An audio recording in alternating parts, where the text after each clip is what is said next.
a la sexta edición de las Jornadas Científicas. Deciros que esta ponencia va a estar grabada, así es que entiendo que no hay ningún problema por todos los participantes. Estamos en la sexta edición, como os decía, de las Jornadas Científicas. Ya hemos tenido dos actividades. Ayer tuvimos una mesa redonda con jóvenes científicos donde estuvimos debatiendo qué es lo que motiva a los jóvenes a estudiar carreras de ciencia, y hoy venimos ahora mismo de hacer una presentación del cielo del mes de noviembre. Todas nuestras actividades sabéis que las estamos grabando y quedan registradas en la web del Ateneo Escurialense. Así es que aquellos que no hayáis podido acudir o necesitéis repasar, como debe de ser mi caso en algunas veces, pues podemos volver a visionarlo. La semana que viene vamos a seguir con otras 5 ponencias, 3 de divulgación, donde vamos a hablar del mundo de las máquinas, cómo convivimos con máquinas, las máquinas desde el tiempo de los romanos, e incluso nos van a hablar desde un punto de vista no tan académico sobre los espíritus de las máquinas. Y luego vamos a tener 2 ponencias dedicadas a los premios Nobel de Química y de Física. Clausurará Alberto Aparici, que es un incondicional nuestro, ya sabéis que ha participado yo creo que en todas nuestras ponencias, en todas nuestras ediciones con una ponencia, y la verdad es que bueno, es un clásico nuestro y estamos encantados. Adicionalmente, sabéis que dentro de estas jornadas hay visitas al monasterio donde se puede ver, hay visitas guiadas donde se puede ver en profundidad la biblioteca del monasterio y la esfera Armilar, y un concurso escolar de microrrelatos científicos. Los premios del concurso serán entregados a la finalización de las jornadas.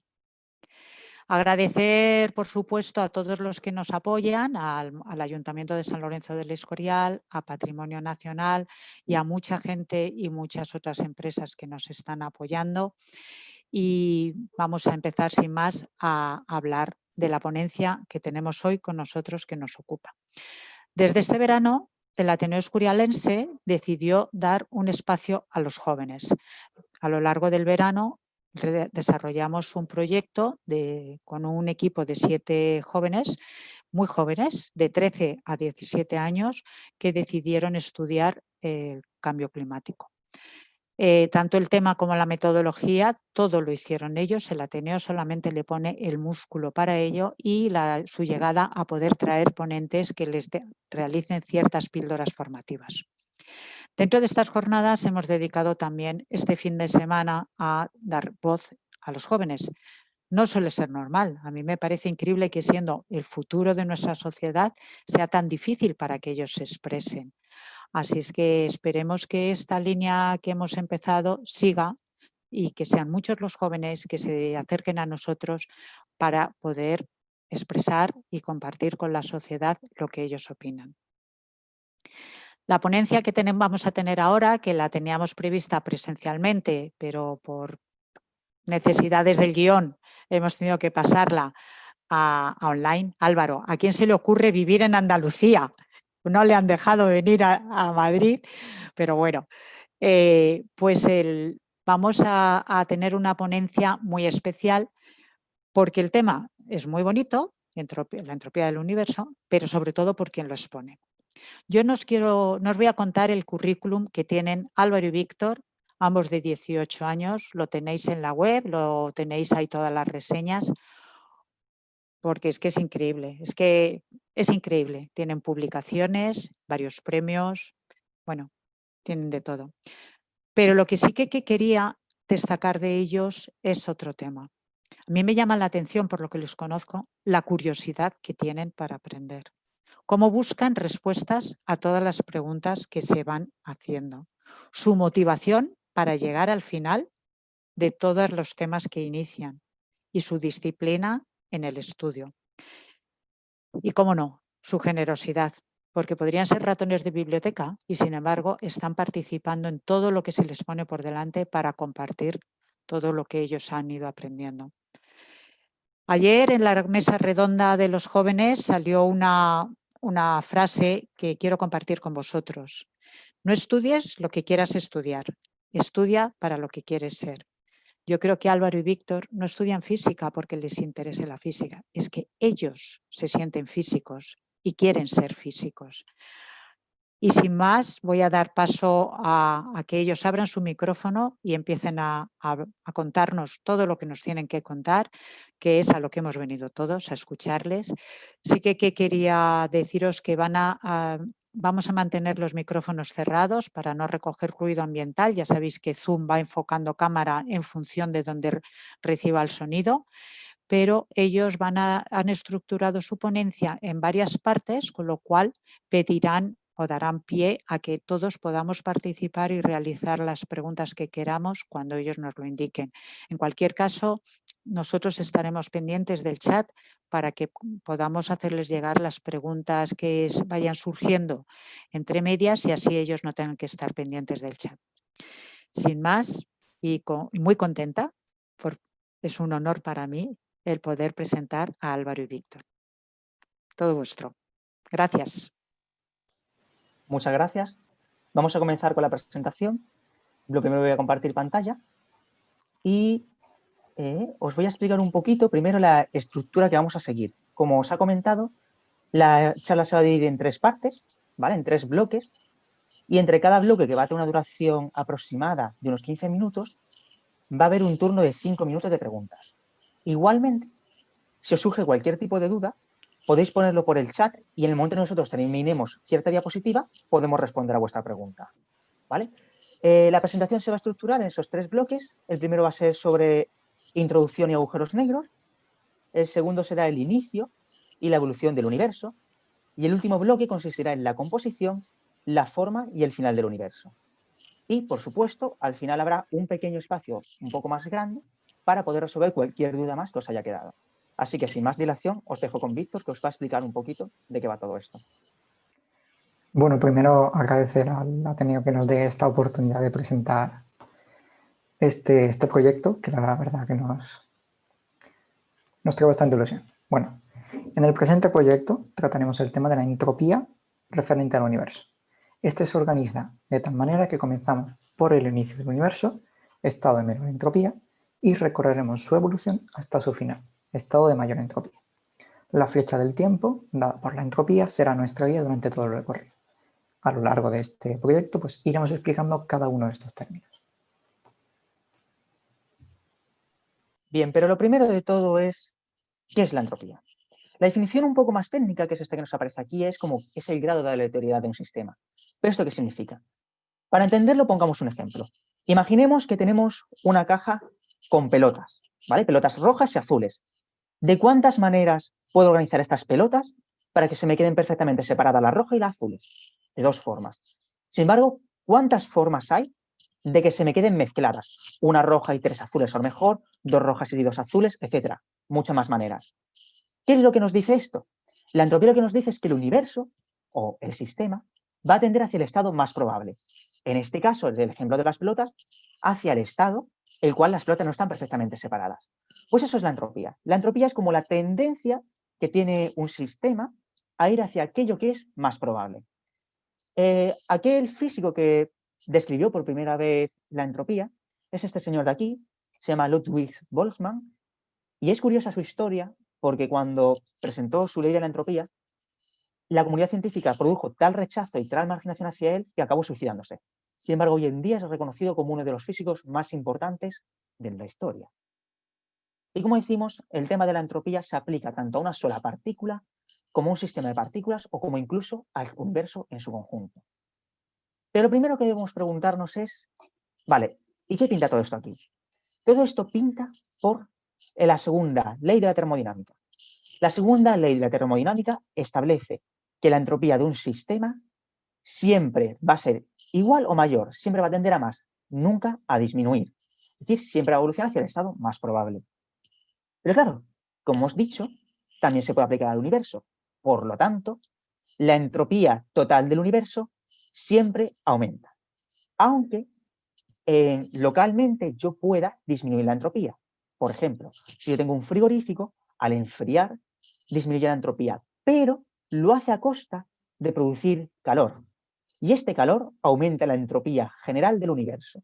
Esto quiere decir que Aunque yo localmente pueda disminuir la entropía, a nivel global siempre aumenta. Idea fundamental, la entropía siempre aumenta. Y el universo siempre tiende al estado de mayor entropía.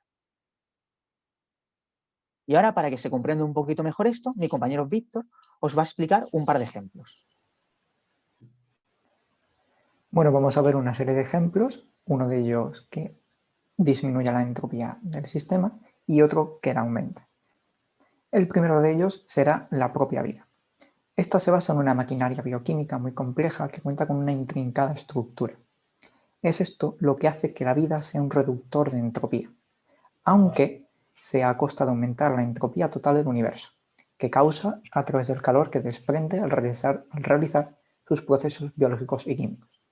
Es decir, la vida en sí reduce la entropía, pero esto es a costa de aumentar la entropía del universo en general, como ha explicado mi compañero con la nevera, a través del calor que desprende al realizar sus procesos bioquímicos.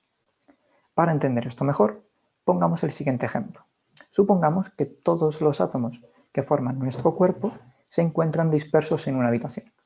Imaginemos ahora cuál sería la probabilidad de que todos estos átomos se organicen de la forma precisa para formarnos a nosotros, para que sigan el patrón que nos forma. Como podemos ver, esta es ínfima, es prácticamente nula. Es por eso que disminuye la entropía. El siguiente ejemplo que vamos a dar es un agujero negro, que son conocidos como los objetos más entrópicos del universo. Pero primero, ¿qué es un agujero negro? Bien, se dice que un agujero negro se define como una región del espacio-tiempo con una densidad tan elevada que crea un campo gravitatorio, podemos entenderlo como una gravedad tan alta que ninguna partícula, ni siquiera la luz, puede escapar de él. Es debido a esto, debido a que nada puede escapar de él, a que se entiende que aumenta la entropía del universo.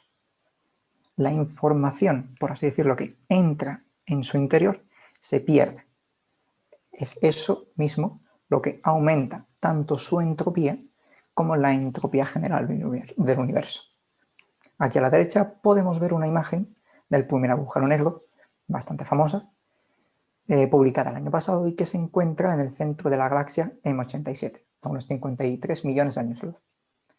El centro de la imagen, sin brillo, es donde se encuentra el horizonte de eventos, que es la región a partir de la cual todo lo que entra en él no puede salir. A su alrededor tendremos una zona brillante que recibe el nombre de disco de acreción, que es materia que orbita de alguna forma el agujero negro y que, debido a las colisiones y a la alta velocidad que llevan, aumenta su temperatura y hace que brille. Hawking, en su estudio de los agujeros negros, se dio cuenta que el área del horizonte de eventos se asemeja a la entropía que acabamos de definir. Podemos ver como en la fórmula abajo a la derecha, como la entropía, la S, es directamente proporcional al área, la A. Sabemos, además, que todo objeto con entropía tiene temperatura y que además los cuerpos con temperatura emiten radiación. Pero podemos preguntarnos, ¿cómo puede emitir radiación un objeto, precisamente este agujero negro, si acabamos de decir que nada puede escapar de él? Bien, esto es lo que se conoce como radiación Hawking.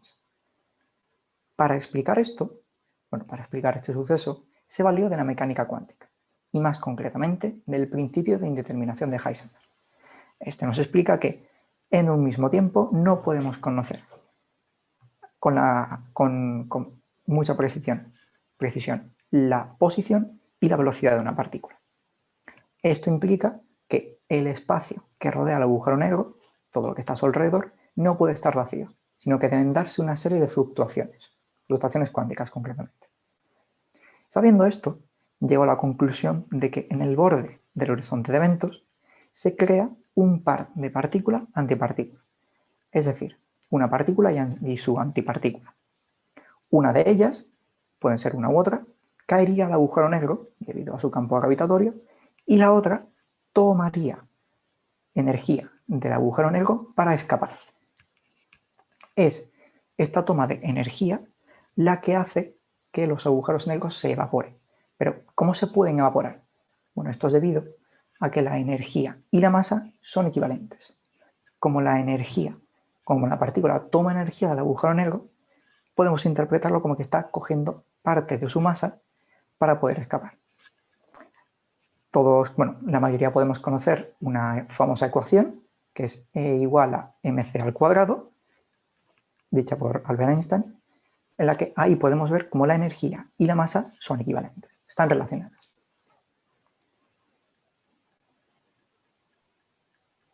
Una vez comprendido qué es un agujero negro, sabiendo que es el objeto más entrópico, la pregunta natural que puede surgir es, ¿existen diferentes tipos de agujeros negros? ¿Se puede establecer una clasificación de ellos? La respuesta es que sí, y para ello tenemos que atender al teorema de no pelo de los agujeros negros. El teorema de no pelo de los agujeros negros nos dice que cualquier agujero negro solo se diferencia de otro por tres propiedades. La masa que tiene, el momento angular, es decir, su giro, y su carga eléctrica. Esto quiere decir que da exactamente igual cómo se haya formado el agujero negro, es decir, los agujeros negros suelen formar por estrellas que mueren y colapsan. Pues da igual que la estrella ha sido una que se llama supergigante azul y otra estrella completamente diferente, que al final el agujero negro que vaya a quedar solo se va a diferenciar de otro por su masa, su giro y su carga eléctrica. Y no voy a poder obtener ningún tipo de información más, ni de cómo se formó, ni nada. Eso quiere decir que si un agujero tiene la misma masa, el mismo momento angular y la misma carga, son exactamente iguales. Y esto mismo es lo que os comentaba antes mi compañero de la pérdida de información. Toda esa información se pierde y solo quedan estas tres características. Pues bien, una vez que tenemos estas tres características, podemos establecer dos clasificaciones. La primera clasificación es según la masa. Según la masa que tenga un agujero negro, podemos distinguir cuatro tipos. El primer tipo es aquel agujero negro que se conoce como agujero negro supermasivo. Tienen varios millones de veces la masa del Sol y se cree que se encuentra en el centro de todas las galaxias. Es más, este de aquí, como os ha dicho antes mi compañero, es el agujero negro de M87, que se llama M87 estrella. Y es un agujero negro supermasivo. En el centro de nuestra galaxia hay otro que se llama Sagitario A estrella. Se cree que se forman en el proceso en el cual se forma la galaxia, entonces esa materia se va remolinando, va girando y al final acaba convirtiéndose en un agujero negro. Después tenemos los agujeros negros de masa intermedia, que son aquellos que van de 100 a 1 millón de veces la masa del Sol. Hasta hace un mes, estos agujeros negros eran hipotéticos. ¿Por qué? Porque estos agujeros negros no se forman por el colapso de una estrella, porque el límite está en las 70 masas solares. A partir de ese momento, la estrella no puede formar un agujero negro. Estos agujeros negros se forman a partir de la colisión de agujeros negros más pequeñitos. Y hace un mes se descubrió la primera fusión de estos dos agujeros negros para dar uno de masa intermedia. Posteriormente, tenemos los agujeros negros más comunes, los que más hemos descubierto. Son los agujeros negros de masa estelar. Tienen más de 3 veces la masa del Sol y se forman cuando estrellas de entre 30 y 70 masas solares explotan, cuando mueren, explotan en lo que se conoce como una supernova, y el resto de la materia que queda, el resto del material, empieza a implosionar, hasta que llega un momento en el que se convierte en un agujero negro. Finalmente, el último tipo es hipotético, todavía no está descubierto, se conoce como microagujeros negros. Se supone, se sabe que tendrían menor masa que los estelares y aquellos que son muy pequeñitos se evaporarían muy rápido por la radiación Hawking. Es decir, la radiación Hawking, como nos ha explicado el compañero, nos dice que un agujero negro se evapora por esa emisión de partículas. Pero también nos dice que cuanto más pequeña sea el área, cuanto más pequeño sea el agujero negro, más rápido emite esta radiación. Por lo tanto, una forma de descubrir estos agujeros negros minúsculos sería encontrar uno en nuestro sistema solar tan pequeñito que se evaporara muy rápido y emitiera mucha radiación. Y entonces sabríamos que es un agujero negro, un microagujero negro. Y finalmente están postulados en los que se llaman teorías de gravedad cuántica. Pero no vamos a entrar en estos detalles porque no van con la presentación ahora mismo. El otro tipo de clasificación que podemos establecer es según su momento angular, es decir, su giro y su carga. Así, podemos distinguir cuatro tipos. El primer tipo es el agujero negro de Schwarzschild, que es el agujero negro más simple. Es una esfera perfecta que solo tiene masa. Nada más, no tiene ningún tipo de propiedad más. Este agujero negro no se cree que exista en nuestro universo porque, como hemos dicho, los agujeros negros se forman por el colapso de estrellas que se están rotando. Por lo tanto, el agujero negro que existe en nuestro universo es el agujero negro de Kerr, que es aquel que tiene masa y rotación. ¿Qué sucede? Cuando rota muy rápido, ya no es una esfera, sino que se empieza a achatar un poco. Y esto le va a conferir una serie de propiedades que explicaremos posteriormente. Por otro lado, tenemos el agujero negro de Reissner-Nordström, que es aquel que tiene masa y carga eléctrica, pero es perfectamente esférico. De nuevo, no se cree que exista porque no gira. E igualmente, esa carga eléctrica la iría perdiendo poco a poco con el disco de crecimiento al rozar con él. Y el último tipo de agujero negro es el Kerr-Newman, que posee todas las propiedades: masa, carga eléctrica y giro. Este agujero negro podría existir en ciertos momentos, pero acabaría perdiendo su carga eléctrica por el rozamiento con el disco de crecimiento y se acabaría convirtiendo en un agujero negro de Kerr. Conclusión: el agujero negro de Schwarzschild es el agujero negro más simple, el modelo para comprenderlo. El agujero negro de Kerr es aquel que existe en nuestro universo. Por ello, vamos a explicar un poquito más detenidamente estos dos últimos agujeros negros. El agujero negro de Schwarzschild, como os he dicho, es aquel que tiene una esfera perfecta, solo tiene masa y tiene una serie de características. La primera característica que tiene se llama la singularidad temporal.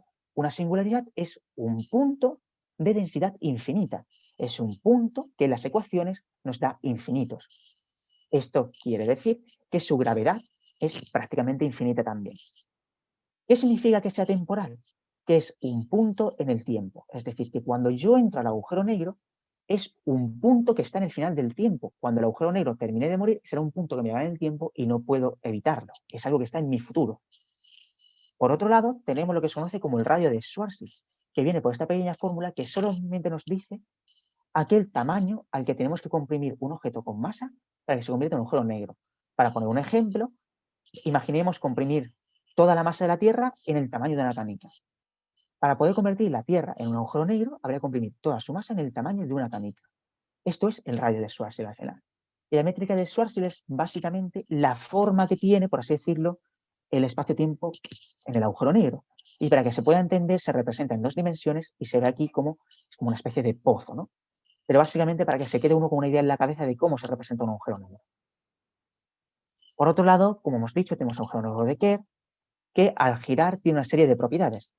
La primera es que al girar, aparte de tener el horizonte de eventos, se forma una región a su alrededor que se llama ergosfera, de la cual tú puedes orbitar y puedes escapar sin problemas. Y lo otro importante es que su singularidad ya no es un punto, sino que se deforma y se convierte en un anillo. Por lo tanto, si tuvieras la velocidad suficiente, con una nave en teoría podrías atravesarla y escapar de ella. Ahí ya es cuando se postula si pueden existir agujeros de gusano, etc. Eso es todo matemáticas, no está demostrado empíricamente. Y finalmente, pues su descripción es la métrica de Kerr, simplemente para que os suene, y su singularidad, como hemos dicho, es espacial. Es un punto, un anillo en el espacio que se puede evitar. Lo último ya respecto a los agujeros negros es lo que se conoce como el diagrama de Penrose-Carter. Roger Penrose es un físico matemático británico que ha sido el premio Nobel de Física hace escaso mes, hace 3 semanas, y su premio Nobel ha sido precisamente por los agujeros negros, por sus aportaciones en las investigaciones respecto a estos objetos. Una de las cosas más importantes que hizo fue la elaboración de estos diagramas que nos permiten expresar toda la matemática del agujero negro en un trocito de papel finito para que podamos comprenderlo. Lo que nos importa de aquí es básicamente cómo se representa. Estos piquitos de aquí, como hemos dicho, es la singularidad, el punto a partir del cual ya no hay nada más. Esta raya de aquí es el horizonte de eventos que os ha explicado mi compañero, o sea, aquel punto a partir del cual no puede escapar la luz. Y esta región de aquí representaría el universo, por eso pone aquí los infinitos, es decir, el universo entero. Pero claro, ¿qué sucede?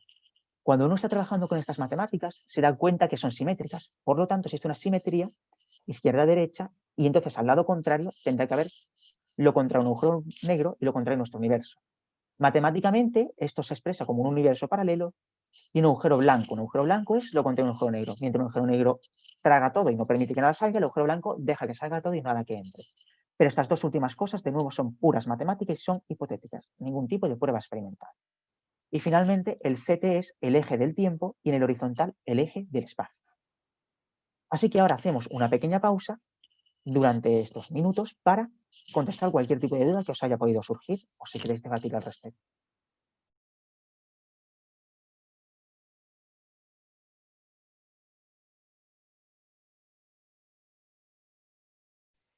Una pregunta, entonces, ¿el M87 es un agujero de Kerr?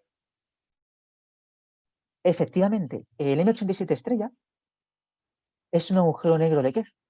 Prácticamente todos los agujeros negros que conocemos son agujeros negros de Kerr. ¿Por qué? El agujero negro M87 está en el centro de la galaxia y rota muy rápido junto a la galaxia. Por lo tanto, se deforma y es un agujero negro de Kerr. Tiene sus propiedades, etc. ¿Y cómo se ha podido medir la carga? La carga eléctrica de los agujeros negros no se ha podido medir, en primer lugar, porque poseerían una carga eléctrica muy pequeña y en segundo, porque, como hemos dicho, por el líquido de acrecimiento que hay a su alrededor, el rozamiento le haría perder la carga en muy poco tiempo. Por lo tanto, acabaría convirtiéndose al final en un agujero negro de Kerr. Así que es un tipo de agujero negro, el Reisner-Knudsen de la carga eléctrica es un tipo de agujero negro hipotético. No se ha descubierto. Lo único que se ha descubierto es agujero negro de Kerr.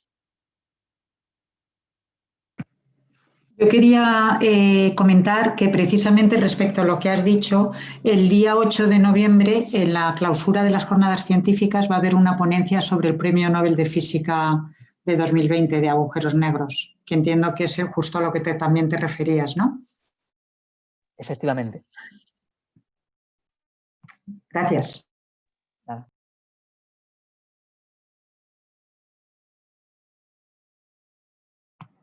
Pues no parece que haya más preguntas, así es que si queréis, continuamos. Bueno, pues una vez que hemos hablado de los agujeros negros, vamos a explicar la historia del universo. Pero para ello necesitamos una guía, una dirección que seguir. Un inicio, por así decirlo. Esta guía nos la da el segundo principio de la termodinámica, antes explicado por mi compañero. Si nos damos cuenta, la mayoría de las leyes físicas no se ven influenciadas por el tiempo. No distinguen de presente, pasado o futuro. Esto no ocurre con la entropía, ya que, como hemos dicho antes, la entropía del universo, de cualquier sistema, siempre debe aumentar.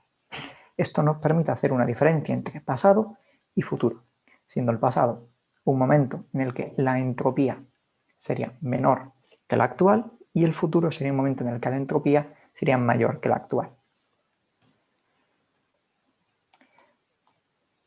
Esta imagen que vemos es una representación de la historia del universo, desde su inicio, con el Big Bang, hasta su evolución al presente. Para explicar el inicio del universo, nos valdremos del conocido como modelo estándar del Big Bang. Este modelo, principalmente está muy consolidado a nivel general, nos ofrece una explicación desde los primeros instantes del universo, desde 10 elevado a menos 43 segundos, hasta 300.000 años después. Este modelo nos explica que hace 13.300 millones de años, 13.700 millones de años, toda la masa y energía del universo se encontraba concentrada en una singularidad que podemos decir que es similar a lo de un agujero negro. Este punto, que surgió de una fluctuación cuántica del vacío, sufriría una repentina expansión que más adelante explicará mi compañero, creando así todo el universo. En su inicio, la temperatura rondaba los 10 elevado a 27 Kelvin, o sea, una temperatura desproporcionada. Y las partículas fundamentales que lo formaban viajaban a altísimas velocidades. Actualmente, podemos decir que el universo cuenta con 4 interacciones básicas: la gravedad, la fuerza nuclear fuerte, que mantiene los núcleos de los átomos unidos, la fuerza nuclear débil, que se encarga de las desintegraciones, y el electromagnetismo, que básicamente explica la luz. Sin embargo, en la creación del universo, estas 4 interacciones se encontraban unidas, aunque se separaron breves instantes después en 2 fases. La primera de estas fases recibe el nombre de transición Wood y abarcaría desde 10 elevado a menos 43 segundos hasta 10 elevado a 33 segundos, a menos 33 segundos. Se inició con el desligamiento de la gravedad del resto de interacciones y finalizó con la separación de la fuerza nuclear fuerte de la fuerza electrodébil, que a su vez da paso a la siguiente fase. En este momento pues, la temperatura sigue siendo bastante elevada y poco después se empezaron a crear los primeros protones y neutrones. Siguiendo la transición Wood, se encontraría la fase electrodébil, desde 10 elevado a menos 33 segundos hasta 10 elevado a menos 11 segundos, como decíamos antes, se inicia con la separación de la fuerza nuclear fuerte de la fuerza electrodébil, siendo la fuerza electrodébil la unión entre fuerza nuclear débil y electromagnetismo. Y esta fase finaliza con el desligue, la separación, de esta fuerza nuclear débil y el electromagnetismo. Es en esta fase cuando los bosones Higgs empezaron a aportar masa al resto de partículas. Además, la expansión del universo hizo disminuir la temperatura hasta los 10 elevado a unos 10 elevado a 15 kelvins. Aquí podemos ver una representación algo más visual de lo ocurrido en estas fases. Se iniciaría con la separación de la gravedad del resto de interacciones, continuaría con el desligue de la fuerza nuclear fuerte y finaliza con la separación completa del electromagnetismo con la fuerza nuclear débil, dándose las 4 interacciones que conocemos hoy.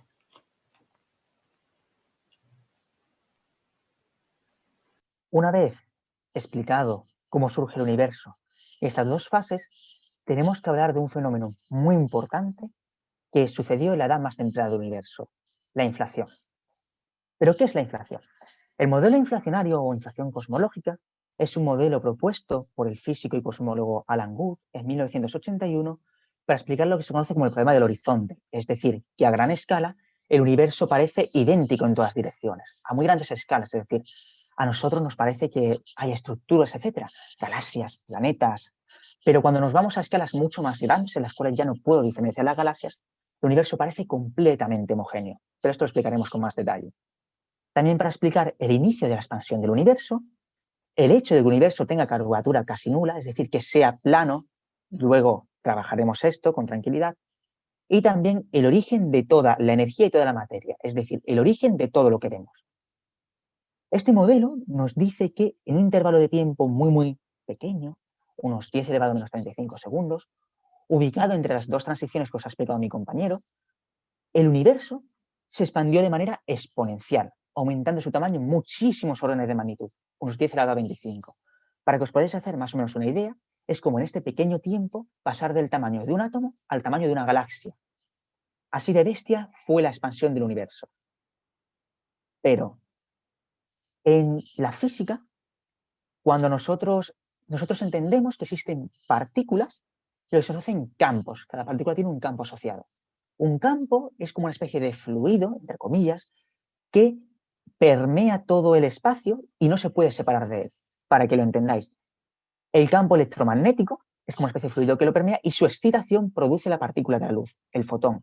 El campo del electrón, su excitación produce el electrón. Una forma de entenderlo es, imaginémonos que tenemos un lago y yo tiro una piedra.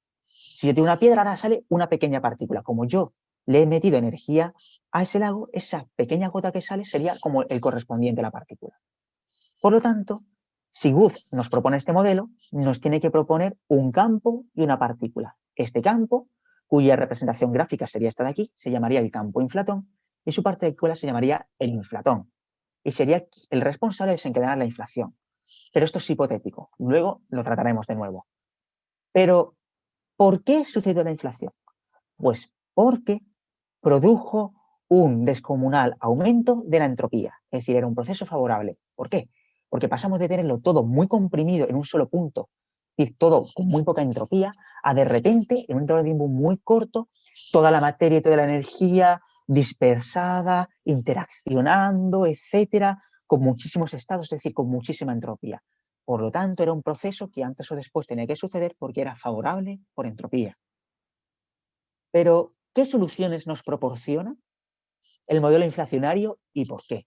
Pues como hemos dicho, nos soluciona el problema del horizonte. Es decir, al ser una expansión tan grande, cualquier pequeña irregularidad, cualquier pequeña inhomogeneidad o grandes inhomogeneidades, las alisa completamente. Las deja completamente lisas.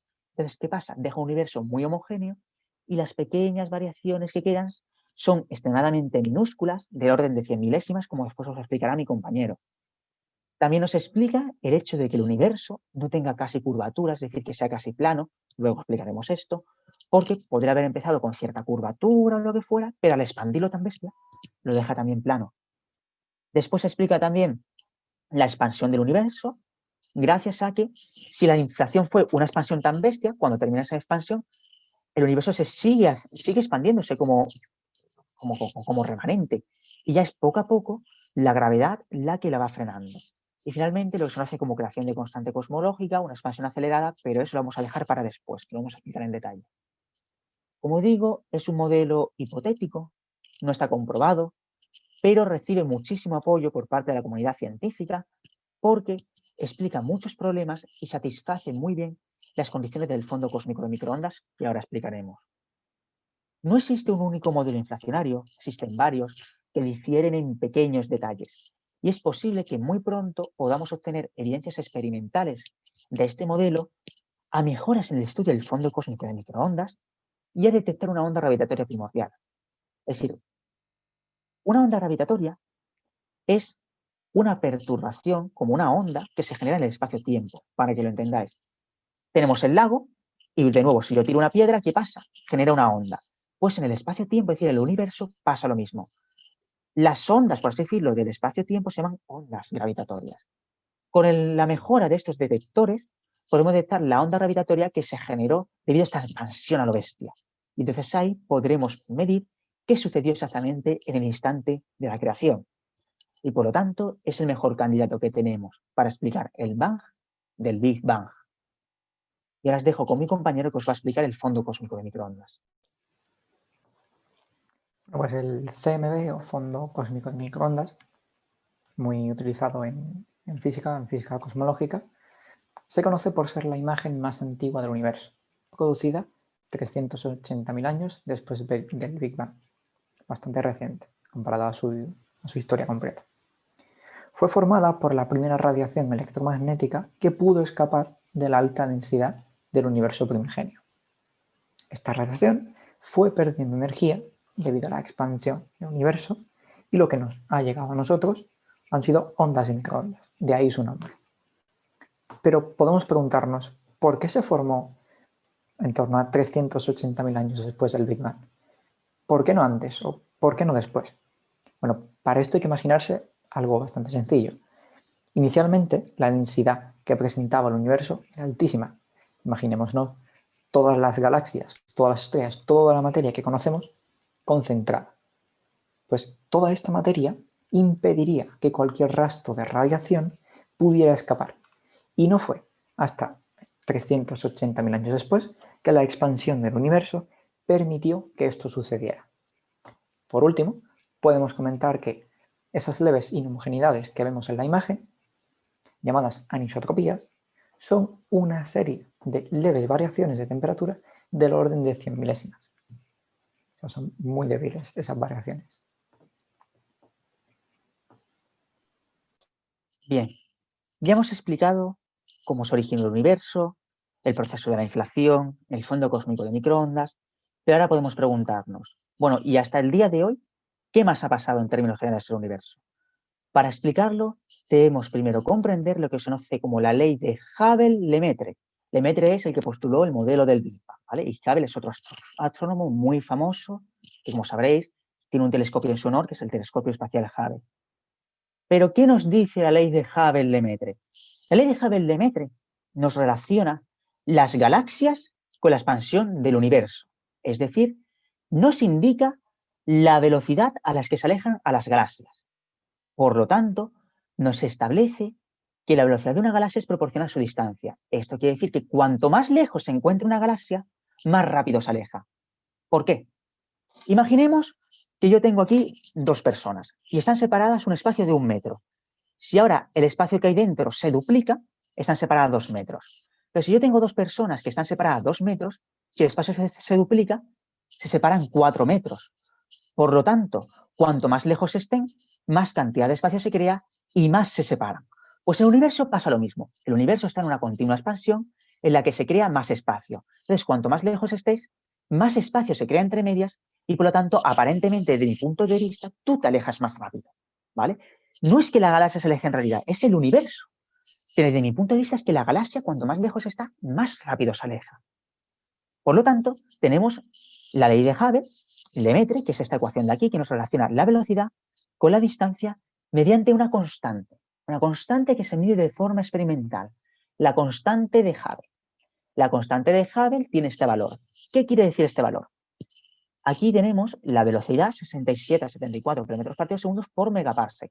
Un megaparsec es una distancia muy, muy grande en el universo y básicamente lo que nos dice esta constante es que si yo tuviera una galaxia a un megaparsec de distancia de mí, se alejaría a una velocidad de entre 67 y 74 km por segundo. Por lo tanto, si yo multiplico esta constante, que es velocidad partido espacio, por la distancia a la que está la galaxia, me va a dar a la velocidad a la que se aleja la galaxia. Esta pequeña discrepancia en el valor es uno de los mayores problemas de la cosmología hoy en día y se debe a si tratamos de investigar el valor a través del estudio del fondo cósmico de microondas o a través de cómo de rápido se alejan las galaxias. Entonces aquí hay una serie de modelos, etcétera, pero eso no es momento de tratarlo. Por lo tanto, una vez entendido la ley de Hubble, deducimos que el universo se expande y que el universo se hace cada día más grande. Pero es que hay más. En los años 90 se descubrió que el universo no solo se expande, sino que cada vez se expande más rápido, es decir, una expansión acelerada. Pero, ¿por qué? Bueno, vamos a ir viendo la historia del universo primero. Desde el Big Bang hasta hace 5.000 millones de años, la expansión residual, que es remanente de la inflación, se va frenando porque la gravedad atractiva es muy grande y la va parando. Es decir, lo que se conoce como el contenido de materia y materia oscura, que ahora explicaremos, era superior al de otro tipo de energía llamada energía oscura. También la trataremos ahora con detenimiento. Y desde hace 5.000 millones de años hasta el día de hoy, la cantidad de energía oscura es superior a la de materia y materia oscura. ¿Esto qué implica? Materia y materia oscura me hacen una gravedad atractiva. Energía oscura, entre comillas, me genera una especie de fuerza gravitatoria repulsiva. Entonces, si la cantidad de energía oscura, que es gravedad repulsiva, supera la de materia y materia oscura, que es gravedad atractiva, repulsión supera a atracción y por lo tanto eso genera una expansión cada vez más acelerada. Así, la responsable de la expansión acelerada es lo que se conoce como energía oscura, que ahora trataremos. Pero bueno, retomando la presentación, el universo, como siempre, evoluciona hacia un estado de mayor entropía y lo que es muy importante, se mantiene la densidad de energía oscura constante. Esto quiere decir que se tiene que crear una cantidad de energía oscura proporcional al tamaño que aumente el universo. Es decir, que cada día hay más cantidad de energía oscura. Eso implica que cada día el universo se expande más y más y más rápido. Curiosamente, en lo que se conoce como ecuaciones de campo de Einstein, que simplemente es comentarlo para que lo tengáis en la cabeza, estas son las ecuaciones fundamentales de la relatividad general. Einstein añadió este término que se llama constante cosmológica y dijo, es el mayor error de mi vida. Estuvo retractándose de ello hasta el día de su muerte. Y en los 90, cuando se descubrió que el universo se expande aceleradamente, se dieron cuenta que la única manera de poder explicar esto era añadiendo de nuevo el término que Einstein tanto odiaba. Por lo tanto, lo que en su momento fue por el genio un gran error, al final ha sido su último regalo a la humanidad. Y así os dejo con mi compañero para que os explique la composición del universo. Bueno, primero vamos a abrir un pequeño espacio de preguntas para, bueno, si tenéis alguna pregunta, algo que no os haya quedado claro de esta parte, podéis hacerlo ahora.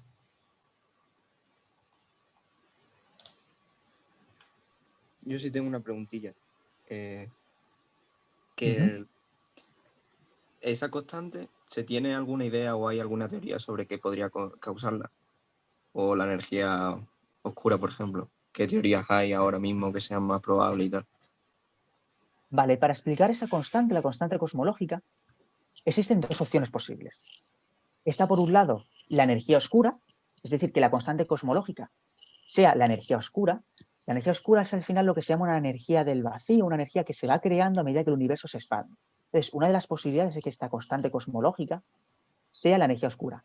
Pero después existe otra probabilidad que se defendía desde otros modelos, que era que fuera una especie como de energía residual que quedaba a partir de una serie de anulaciones, de campos cuánticos, etc. Pero este último está casi descartado. La constante cosmológica muy probablemente sea la energía oscura. Y si preguntas qué modelo lo explica, se llama el modelo lambda CBM, si no me equivoco, ¿vale? Que es el modelo de lambda, la energía oscura, y CBM se refiere a materia oscura y materia normal. Es el modelo cosmológico estándar. Y ese es el modelo que explica la energía oscura. ¿Me explico? Sí, gracias. Nada. ¿Alguna duda más?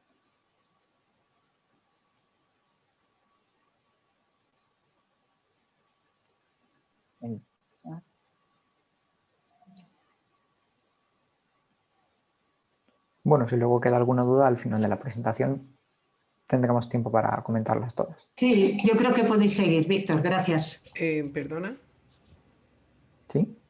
Ah, vale, que estaba hablando antes, pero tenía el micrófono desactivado. ¿Se sabe algo de por qué se dan estas diferencias para el valor de la aceleración? Creo que era la aceleración. ¿Te refieres a la velocidad con la separación? Sí, el 67 y 74, sí. Sí. Esa diferencia... Para la diferencia entre las valoraciones, sí, se sabe por qué se da ella. Vale. Sí, mira, la diferencia se da dependiendo de cómo tú trates de medir esta constante. Existen dos maneras de medirla ahora mismo. Una es midiendo experimentalmente a qué velocidad se alejan las galaxias, es decir, yo sé por otros métodos a qué distancia está la galaxia respecto a mí, y si yo sé la distancia y sé la velocidad a la que se aleja, puedo calcular la constante de Hubble. Así, haciendo sistemas de ecuaciones con varias galaxias, puedo calcular su valor. Entonces, a lo mejor me da 67 kilómetros partido segundo. Pero si yo cojo el fondo cósmico de microondas, y esto es una actividad que puede hacer en principio cualquier alumno de primero o segundo de física, yo cojo el fondo cósmico de microondas y hago un sistema de ecuaciones diferenciales y lo extrapolo hasta el día de hoy, me da el valor de 74 kilómetros por segundo. Es decir, la diferencia se debe a si yo mido el valor de la constante de Hubble por cómo se alejan las galaxias que conozco, o sea, yo lo mido a cómo debería de ser según el fondo cósmico de microondas. Ahí está la discrepancia. ¿El por qué hay esta discrepancia? Pues ahora mismo se valora entre, pues a lo mejor es que no estamos midiendo con suficiente precisión el fondo cósmico de microondas. Entonces, por eso lanzamos nuevos satélites que nos den imágenes más refinadas y con más detalles. O a lo mejor el problema es que no sabemos exactamente a qué distancia se encuentra la galaxia, sino que tenemos una pequeña discrepancia. Pues en cuyo caso lo que hay que hacer es mejorar las técnicas que tenemos para medir a qué distancia se encuentra. Así que, resumen, la discrepancia se debe a si yo lo mido desde el fondo cósmico de microondas o si lo mido experimentalmente a cómo se alejan las galaxias. ¿Duda respondida más o menos? Sí, más o menos. ¿Seguro? Sí, era porque también la pregunta era de que si se sabía más o menos por qué se discrepaba entre esos dos métodos. Pues básicamente es por eso, porque no se tiene la precisión suficiente para medir exactamente la distancia o no se tiene la precisión suficiente para ver el fondo cósmico de microondas. Lo más probable es que si tenemos la precisión suficiente para medir el fondo cósmico de microondas y la precisión suficiente para medir la distancia de las galaxias, nos acaben dando el mismo valor. Pero la discrepancia probablemente se deba a que todavía no tenemos experimentos lo suficientemente potentes.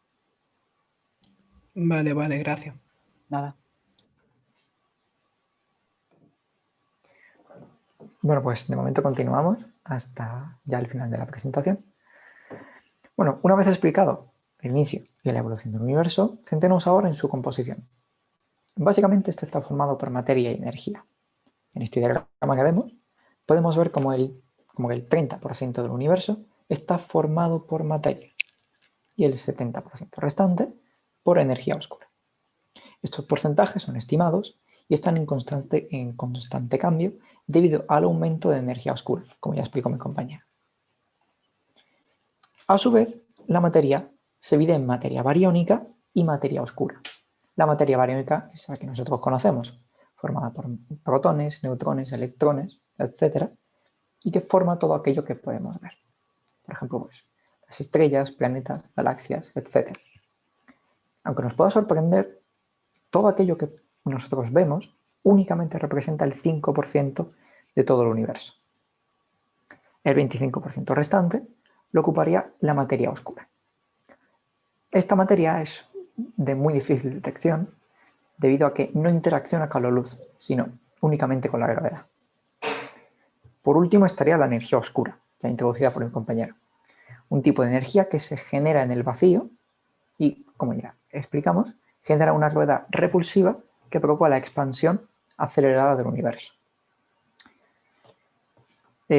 Representa aproximadamente el 70% de toda materia y energía del universo y no interacciona con la luz. Es esta falta de interacción con la luz lo que hace que no conozcamos ni de ella ni de la materia oscura muchos datos. Son grandes focos de estudio en la actualidad.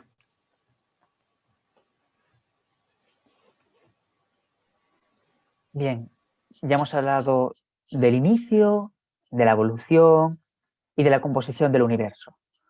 Por lo tanto, una pregunta natural que nos podría surgir ahora mismo es, ¿puede tener un universo una forma? Y si es así, ¿qué forma tiene? Antes de explicároslo, os voy a decir brevemente las 3 formas, porque quiero que os quedéis con esta imagen en la cabeza. Y ahora os lo explico. El universo cerrado se corresponde con una especie como de esfera. Estas son representaciones en 2 dimensiones. Nuestro universo tiene 4, 3 de espacio, 1 de tiempo, pero para que lo podamos ver. Cerrado, quedaros en la cabeza que es como una especie de esfera, que está cerrado. Abierto es como la superficie de una silla de montar, que está abierto, y plano, pues es un plano.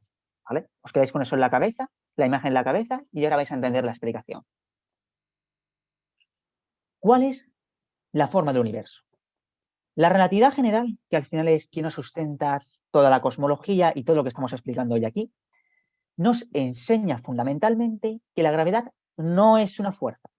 La gravedad es la manifestación de la deformación del espacio-tiempo. El espacio-tiempo podemos entenderlo como una especie de tejido, como una especie de lona. Entonces yo me imagino que tengo una lona y si yo dejo caer un objeto sobre la lona, esta lona se deforma. Entonces si yo lanzo otro objeto, el objeto en vez de seguir en línea recta cambia su trayectoria, pero no porque haya ninguna fuerza, sino simplemente porque el espacio que está recorriendo está curvado. Al final esto es la gravedad. Entonces, Einstein nos dice, por lo tanto, que este espacio-tiempo cambia de forma por la presencia de materia y energía. Así, podemos preguntarnos, bueno, si el espacio-tiempo cambia su forma por la materia y energía, y esto me da la gravedad, ¿el universo en su conjunto, como un todo, que al final es el espacio-tiempo también, puede tener alguna forma derivada de la cantidad de materia y energía que tenga en su interior? La respuesta es que sí, pero para poder explicar esto, tenemos que partir de una suposición. Suposición que, como ahora veremos, es correcta. La suposición es que el universo a gran escala es homogéneo. Esto para simplificar las ecuaciones. Y esto, ¿sabemos si es cierto o no? La respuesta es que sí. En primer lugar, como os he dicho, aunque a priori nos pueda parecer que esto es antinatural, porque a nuestro alrededor encontramos galaxias, planetas, estrellas, a nosotros, que somos estructuras y no vemos homogeneidad, a muy grande escala, como os he dicho antes, cuando la galaxia ya no se puede distinguir, es prácticamente homogéneo en todas partes. Y esto se apoya también en el fondo cósmico de microondas, que como hemos visto, en general es muy homogéneo y simplemente hay pequeñas variaciones de temperatura del orden de 100 milésimas, casi homogéneo. Pero esta homogeneidad, como ya os dijimos antes, se debe a la inflación. Así, sabemos que esta suposición es correcta y entonces la relatividad general nos postula 3 posibles geometrías para el universo. Y dependerá de la cantidad de energía y materia que hubiera en el momento de su creación, no hoy en día, sino en el momento en el que se creó. Dependiendo de la cantidad de materia que hubiera en el momento de la creación, el universo tendrá una geometría u otra. Si tiene demasiada materia y energía, hay mucha gravedad atractiva, por lo tanto, la expansión al final se acaba frenando, la expansión remanentización se acaba frenando, el universo acaba colapsando y tiene una forma cerrada. Si la cantidad de energía y materia es muy pequeña, no tiene la fuerza suficiente como para frenar la expansión y la expansión sigue por siempre. Así, tranquilamente. Entonces, geometría abierta, como la silla de montar, se abre y se expande. Sin embargo, existe una situación delicada. Es aquella en la cual hay geometría plana. La geometría plana se define cuando tenemos un valor de densidad que se llama densidad crítica. Y el valor de la densidad crítica se define precisamente como ese valor justo, intermedio, entre la geometría abierta y la geometría cerrada, como para que el universo tenga forma plana. Por lo tanto, si la densidad de nuestro universo es superior a la densidad crítica, es decir, si hay más materia y energía para que un universo sea plano, esto creará una gravedad muy grande y el universo se acabará cerrando, forma cerrada. Si la densidad de energía, si hay menos materia y energía que la densidad crítica, el universo, porque no tenemos suficiente gravedad, se acabará abriendo. Y si la materia y energía es exactamente igual a este valor de la densidad crítica, el universo tendrá forma plana. Pero no plano como os imagináis aquí un planito, sino plano en muchas dimensiones, pero plana, que no tiene curvatura. Es difícil de imaginar, es algo abstracto. Por lo tanto, ¿cuál es la forma de nuestro universo? Si nos basamos en el estudio del fondo cósmico de microondas, que os ha explicado antes mi compañero, y también en el brillo y la gravedad que generan diferentes objetos como galaxias muy distantes, etc., nos percatamos que la cantidad de materia y energía de nuestro universo, es decir, la densidad de energía, es exactamente igual que la densidad crítica. Difiere en milésimas, 10 milésimas y probablemente esto se deba a errores experimentales. Por lo tanto, concluimos que un universo tiene una geometría plana. Nuestro universo es plano. Aunque sea muy difícil de imaginar, un universo plano, pero quedaros con eso. El universo es plano. Y ya una vez explicado esto, lo último de lo que queda hablar es de los finales del universo. ¿Qué os va a explicar mi compañero? Bueno, a lo largo de esta presentación hemos hablado de agujeros negros, el inicio, la evolución, la composición y la forma del universo, guiándolo gracias a la entropía. No podemos acabar de otra forma que no sea comentando los posibles finales del universo. Para ello vamos a explicar 4 modelos que intentan explicar el fin de este, aunque cabe mencionar que hay algunos que están prácticamente descartados.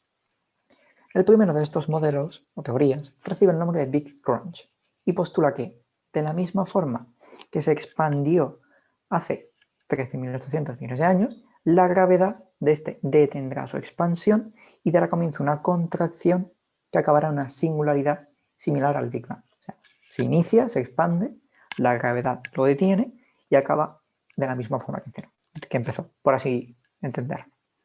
Colapsaría toda la materia y la energía en una singularidad. Siguiendo este método, le seguiría el Big Bounce, que no es otra cosa que una sucesión infinita de Big Bang y Big Crunch. Un Big Bang daría lugar a un universo que acaba en un Big Crunch, que posteriormente volvería a un Big Bang. O sea, es una sucesión infinita. Hay que aclarar que estas dos teorías están prácticamente descartadas, principalmente la primera, aunque la segunda podría tener cabida en teoría de cuerdas, pero no vamos a entrar en eso en esta presentación. Finalmente, nos quedan los dos modelos que son los más probables. Cuando ahora os lo explique, veréis que son modelos bastante similares y básicamente lo que se diferencian es que uno es una visión desde el punto de vista de la energía oscura y el otro es una visión desde el punto de vista de la entropía. Por lo tanto, como la presentación de entropía, el de la entropía el último. Primero el de la energía oscura. La energía oscura se conoce como Big Rip y esto se cumplirá dependiendo de la cantidad de energía oscura. Si el contenido de energía oscura es muy grande, como parece indicar en nuestro universo, llegará un momento en el que esa gravedad repulsiva será tan fuerte que empezará primero a separar todas las galaxias entre sí. Y un momento dentro de miles de millones de años en el cual una galaxia, por ejemplo la nuestra, no podrá ver ninguna otra galaxia en el firmamento porque su luz ya no nos podrá llegar. Se alejará más rápido de lo que la luz nos llega. Más adelante, unos 1.000 millones de años después, poco a poco la gravedad sería más intensa, estas galaxias quedarían aisladas, y unos 60 millones de años antes de lo que se conocería como el final, por así decirlo, estas galaxias, su gravedad no sería suficientemente fuerte como para vencer la energía oscura. Por lo tanto, empezarían a desgarrarse las propias galaxias, empezarían a separarse. Así empezarían a quedar solo sistemas con estrellas y planetas. Unos cuantos meses antes del final, la propia gravedad entre la estrella y los planetas no se volvería lo suficientemente grande para vencer la energía oscura. Por lo tanto, estrellas y planetas se empezarían a separar. Y unos cuantos minutos antes de lo que se conocería como el fin, hasta los propios planetas y las propias estrellas se empezarían a desgarrar y los átomos también. El fin se comprendería como una especie de sopa de partículas completamente dispersas y muy poca densidad, es decir, muchas partículas dispersas en un espacio muy grande, cada vez más grande y cada vez se va enfriando mucho más. Esto sería el Big Rip. Como veréis, el Big Freeze es, al final, prácticamente lo mismo, pero desde el punto de vista de la entropía. Como digo, tiene como base la ley de la termodinámica y podría ocurrir si el universo sigue en expansión. Aproximadamente dentro de 1 billón de años, y 1 billón de años hay que entenderlo como el billón de años español, que es 1.000 de 1.000 millones. No el inglés, que es 1.000 millones. No, dentro de 1.000 millones, eso es 1 billón, las propias estrellas ya no tendrán suficiente combustible, no tendrán energía suficiente, por así decirlo, para poder seguir manteniendo sus procesos que la mantienen vivas y se empezarán a apagar, a enfriar. Poco a poco, las propias galaxias que se quedarían solas empezarían a perder su energía y por lo tanto poco a poco empezarían a ir colapsando y convertirse en agujeros negros. Llegaría un momento, dentro de muchísimos billones de años, que en el universo solo quedarían agujeros negros y muchísimos billones y billones de años después, estos agujeros negros poco a poco se irían evaporando por radiación Hawking hasta que acabarían desapareciendo. Es decir, los agujeros negros que parecen que son un objeto eterno, no lo son. Son los objetos que más tiempo viven en el universo, pero al final acaban desapareciendo por culpa de la radiación Hawking. Y ya en lo que se conocería como el final, sería en aquel momento en el cual todos los agujeros negros se habrían evaporado y simplemente quedarían una sopa de partículas que poco a poco se iría enfriando. Si preguntáis cuál de los dos modelos es el más probable, hay que abogar por una opción intermedia, es decir, una opción en la cual acaba el universo como una sopa de partículas que se va enfriando, pero en la cual también hay que meter el factor de la energía oscura que va desgarrando toda la materia. Y finalmente, antes de pasar al turno de preguntas, nos gustaría comentaros un poquito la webgrafía, etc. De webs hemos utilizado principalmente al Instituto de Astrofísica de Andalucía y al Instituto de Astrofísica de Canarias, que estaba por aquí abajo. Y en cuanto a libros, hemos recurrido a bastantes, pero hay dos libros muy buenos a nivel divulgativo que queremos resaltar si os interesan todo este tipo de temas. El primero es mi libro favorito, que es Agujeros Negros y Tiempo Curvo, de Kip Thorne, que fue premio Nobel por el descubrimiento de ondas gravitatorias, y también es el asesor científico de la película Interstellar, que es muy famosa, y es un libro que te explica toda la historia de la física, sobre todo de la relatividad general, durante el siglo pasado, todos los avances, te explica todos los descubrimientos, todos los agujeros negros, singularidades, cosas más hipotéticas, modelos de universo, etc. Todo un nivel divulgativo, y si a alguien le interesa, tiene siempre en el final un anexo con ecuaciones, pero que ese anexo no es necesario mirarlo para comprender el texto.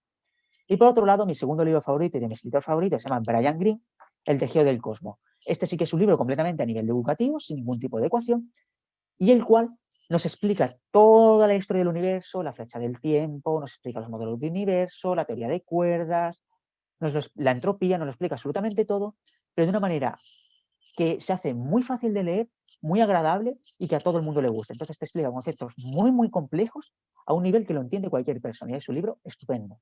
Y después aquí algunos más para consultas, como 100 conceptos de física, uno de la colección Un paso por el cosmos, y estos dos, Cosmología Física, es un texto universitario, que es el que le ha dado el sustento matemático a esta presentación, estas matemáticas que no se ven, pero que están en realidad por detrás, y el curso de Relatividad General de YouTube de Javier García, que son 60 vídeos de 2 horas, correspondiente al curso de tercero de carrera, que es también el cual le da la base matemática a todo esto para que sepamos que lo que decimos tiene sentido.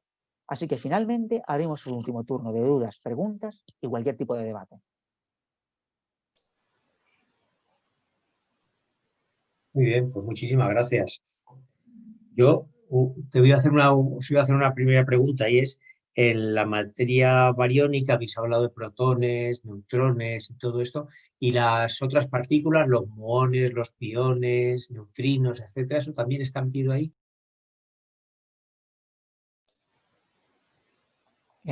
Sí, a ver, en principio toda aquella materia que interaccione con la luz pertenece a la materia bariónica.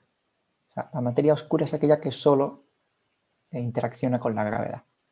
No podemos verla, por así decirlo. No sé si he respondido a la duda. Sí, perfecto. Pero como habéis puesto solo eso, no sabía si solamente eran esas tres partículas o eran todas. Son todas las que interaccionen con la luz. Exactamente, básicamente todas las partículas del modelo estándar. Lo que pasa es que nombramos protones, neutrones y electrones porque las otras partículas, su cantidad es tan pequeña que es prácticamente despreciable. Entonces así simplificamos. Pero todas las partículas que están dentro de lo que se conoce como modelo estándar, muones, quarks, neutrinos, todas, el bosón de Higgs, el gravitón, todas estas son materia bariónica. La materia oscura es algo completamente diferente. Como dice Víctor, algo que solo interacciona con la gravedad. Final.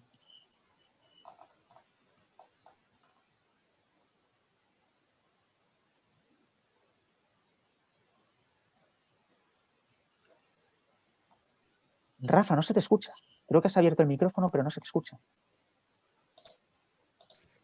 No lo había abierto, pero bueno, tengo una pregunta que era del principio, que era que un agujero negro supermasivo en el centro de una galaxia con su creación y tal. Este agujero negro, ¿cómo se crearon ese tipo de agujeros negros? Bien, actualmente no hay un consenso 100% unánime, no se sabe exactamente, pero el modelo principal que se sigue para explicarlo es que en el momento en el cual se empieza a formar la galaxia, hay una gran cantidad de materia y esa materia está rotando. Pero claro, toda esa materia, por gravedad, tiende a ir hacia el centro, que es donde está la mayor acumulación. Entonces, toda esa materia se empieza a juntar y al final acaba colapsando y convirtiéndose en un agujero negro. La primera hipótesis es que se forma por la materia de la galaxia que va cayendo hacia el centro, y la segunda hipótesis es que se forma a raíz de muchos pequeños agujeros negros que se van juntando y fusionando. Lo más probable es que sea lo primero, que se forma a raíz del material de la galaxia que va cayendo hacia el centro y poco a poco se va remolinando y formando el agujero negro. Al igual que cuando tienes una estrella, que tienes un disco de gas y se acaba remolinando y formando la estrella del centro porque está la gravedad, pues algo similar pero a lo bestia. Y así es como se cree que se forman los agujeros negros supermasivos. Lo que pasa es que todavía no se sabe exactamente si se sigue este proceso, si hay otro proceso, si es más complejo o cómo es. Es algo que todavía se está estudiando. ¿Más o menos respondo a tu pregunta? Sí, gracias. Nada, a ti. ¿Alguna pregunta más?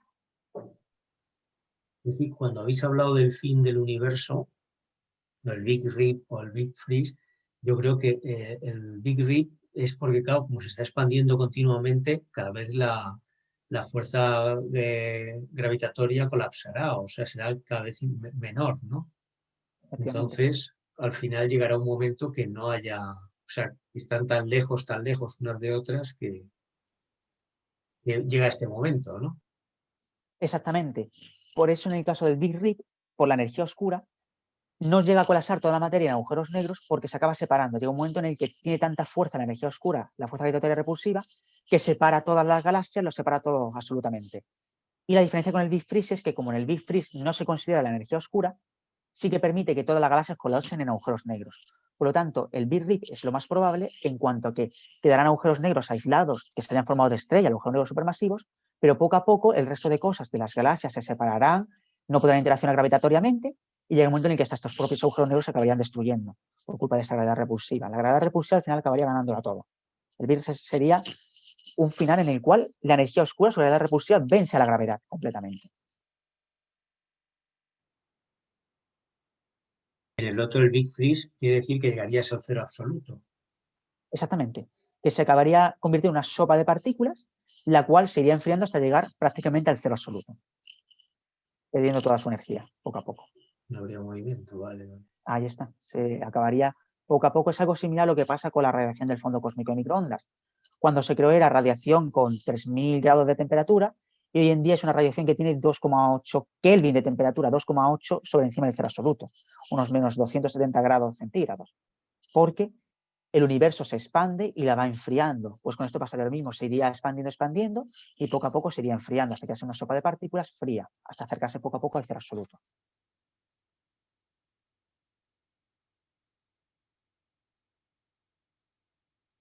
Por mi parte ha estado muy bien. Muchísimas Muchas gracias. gracias. Bueno, Yo la tengo una verdad duda. es que... Ah, perdón. Perdón. No, pasa. Ah, vale. Que habéis dicho que el universo cerrado tiende al Big Crunch, ¿no? Sí, efectivamente. Y el abierto tendería a lo contrario, al Big Freeze o al Big Rip. Más o menos. Más o menos. Es que ahí es donde surge el principal problema en cuanto a confusión entre geometría y final. La pregunta va por dónde van más o menos. ¿Algo más O en la sea, pregunta? a lo que iba. Entonces, nosotros como probable universo plano, ¿a cuál iríamos? Bien, aquí hay que hacer una especie de distinción. En el caso del universo abierto, es un universo que se expande, que se abre y se sigue expandiendo. En el caso del universo plano, es un universo que no se abre, que es plano, pero que se expande también. Por lo tanto, nuestro universo es un universo plano que se sigue expandiendo y se sigue expandiendo cada vez más rápido por la energía oscura. Por lo tanto, lo más probable es que tienda hacia un Big Rip, ¿vale? Pero en el caso de un universo abierto, que se abriría y se seguiría expandiendo, también acabaría tendiendo en cierto modo a un Big Rip si tuviera también su energía oscura, etc. Es decir, que aunque están relacionadas la forma y el final, hay que tener un poco de cuidado porque, claro, es verdad que sí, que la única forma que haya un Big Crunch es que el universo acabe teniendo geometría cerrada porque su gravedad sea muy fuerte. Pero en el caso de un universo plano o un universo abierto, los dos pueden tender a un Big Rip. La diferencia será si tienden más o menos rápido, pero acaban teniendo un Big Rip. ¿Respondido a la pregunta? Sí, sí, gracias. Nada. Bueno, no sé si hay más preguntas. Yo por mi parte tengo que daros la enhorabuena. No solo habéis dado una charla muy interesante, sino que sinceramente lo habéis explicado muy bien. Impresionante. Se nota que hay mucho trabajo detrás y me atrevería a decir que entusiasmo. Os quería hacer una pregunta no relacionado a la charla, sino sigo enganchada con la mesa redonda de ayer. ¿Qué os ha motivado a vosotros para estudiar lo que estáis estudiando?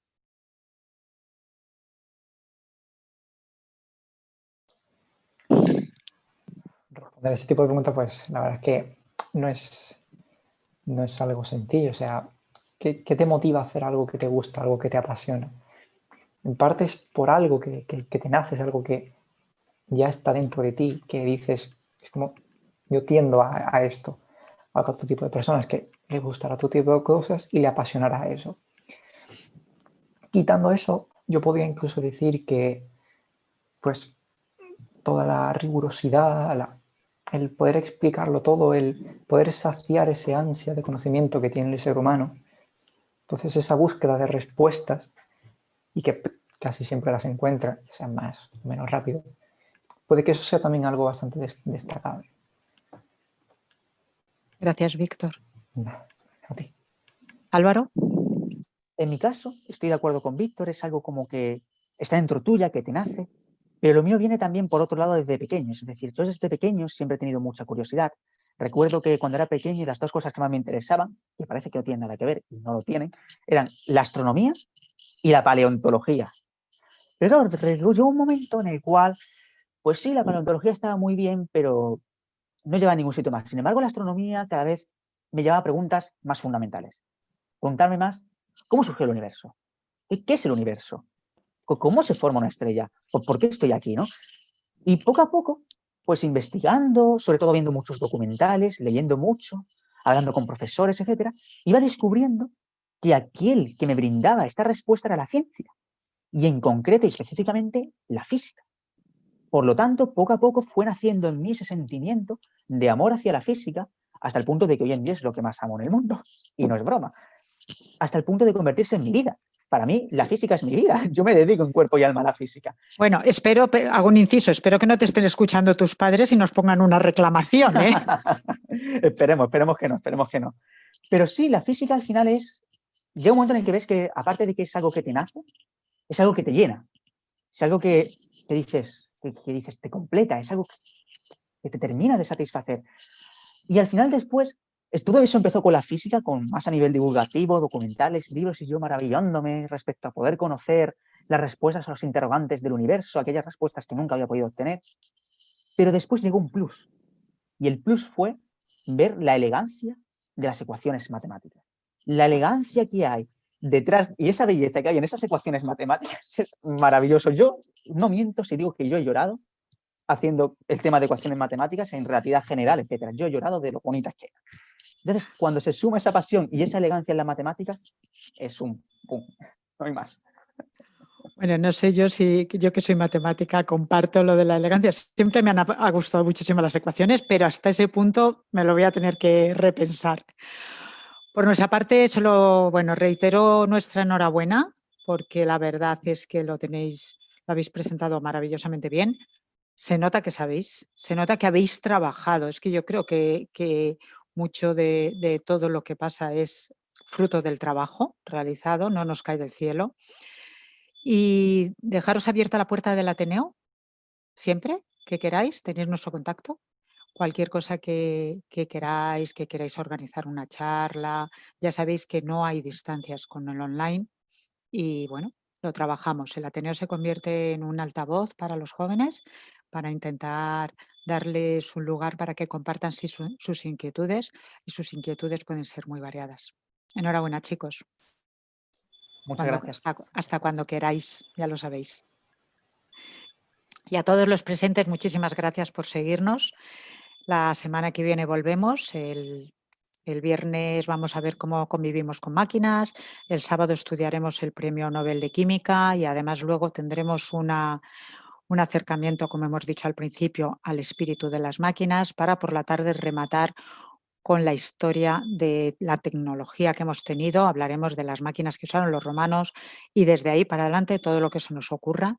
Y remataremos estas jornadas científicas tan especiales por las circunstancias. No hemos podido organizarlas tan densamente como otros años, pero bueno, yo creo que al menos lo tenemos aquí y podemos...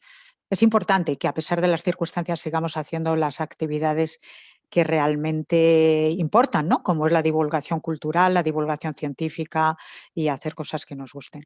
Y entonces el domingo remataremos con la charla de Alberto Aparici sobre los agujeros negros, Premio Nobel de Física 2020 y la entrega de premios de los microrrelatos escolares científicos. Así es que paséis muy buen fin de semana y espero que nos encontremos el fin de semana que viene o cuando queráis. Ya sabéis que toda la información está en la web ateneoescurialense.org. Un abrazo grande.